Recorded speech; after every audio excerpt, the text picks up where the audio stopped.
প্রথমে অমিত হাসান, তারপর আইচ মোল্লা। স্লিপে শুধুই তাকিয়ে দেখার মতো ক্যাচ। পাকিস্তান শাহিনসের বিপক্ষে 5 রানের অবিশ্বাস্য জয়। আরও অবিশ্বাস্য ছিল বাংলাদেশের ফিল্ডিং। একের পর এক দুর্দান্ত ক্যাচ। ডারউইনে 4 দিনের ম্যাচের শেষ দিন বাংলাদেশের উদযাপনে মুখর। হাসান মুরাদের বলে যখন ফিরে গেলেন প্রতিপক্ষের শেষ ব্যাটার মাহমুদুল হাসান জয়ের দলকে আর তখন পায় কে?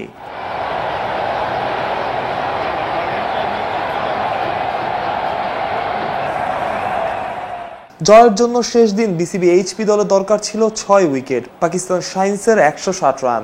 জমে ওঠা ম্যাচে পার্থক্য গড়ে দিলেন জয়। ব্যাট হাতে 2 ইনিংসে অধিনায়কের ব্যাটে 69 আর 65।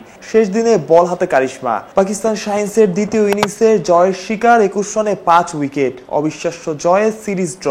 এজ এ ব্যাটসম্যান হিসেবে আমার কাজ সবসময় চেষ্টা করি যে যেখানেই খেলি পারফর্ম করার। আমি আসলে অনেকদিন পর ম্যাচে আসছি, কম্পিটিটিভ ম্যাচে। এখানে উইকেট খুব ভালো ছিল ব্যাটিংয়ের জন্য, সো আমি ওটা ইউটিলাইজ করেছি। আর বোলিংটা আসলে আমি সবসময় চেষ্টা করি নেটে সবসময় বোলিং করার। তো এখন অপরচুনিটি আসছে ম্যাচে বোলিং করার, তো আমি জাস্ট নেটে যেগুলো বোলিং করছি ম্যাচে ওইভাবে আর কি নিজের প্ল্যান অনুযায়ী বোলিং করেছি। এটা আমার ফার্স্ট ক্লাস 5 উইকেট। সো আমি বলবো যে এটা আমার ক্যারিয়ারের সেরা বোলিং এবং আমার ক্যারিয়ারের one of the best match আমরা উইন হয়েছি।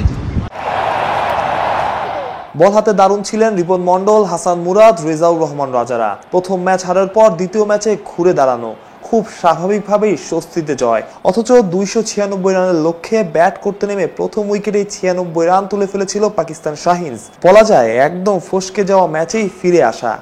আমাদের আসলে সবার যে কমিটমেন্ট ছিল আমরা একদম শেষ পর্যন্ত খেলাটাকে নিয়ে যাব। সো আমরা একদম শেষ বল পর্যন্ত ওয়েট করছি যে 10 উইকেট নেওয়ার পর আমরা ম্যাচটা জিতেই বের হবো। সো এটা আমাদের সবার মধ্যে একটা কমিটমেন্ট ছিল, তাই অনেক সম্ভব হয়েছে জিতা। আমাদের ডু অর ডাই ম্যাচ হিসেবেই আমরা ধরে নিয়েছিলাম যে আমরা প্রথম ম্যাচটা হেরে গিয়েছি। সো এটা আমাদের কামব্যাক ম্যাচ ছিল। সো এটা আমাদের সিরিজ লেভেল হয়েছে। সো আমরা খুব হ্যাপি যে আমরা উইন হয়েছি এবং সিরিজ লেভেল করে আমরা দেশে যাচ্ছি। আসলে একটা কথা আছে যে শেষ ভালো যার সব ভালো তার। সো আমরা লাস্ট 4 ডেটা উইন হয়েছি। এখন যারা সাদা বলে খেলবে ওদের জন্য শুভকামনা। ওরা যেন এই মোমেন্টামটা ধরে রাখে, তাদের ওয়ান ডে সিরিজ এবং টি20 টুর্নামেন্টটা ভালোভাবে শেষ করে। 4 দিনের 2 ম্যাচের সিরিজ শেষ।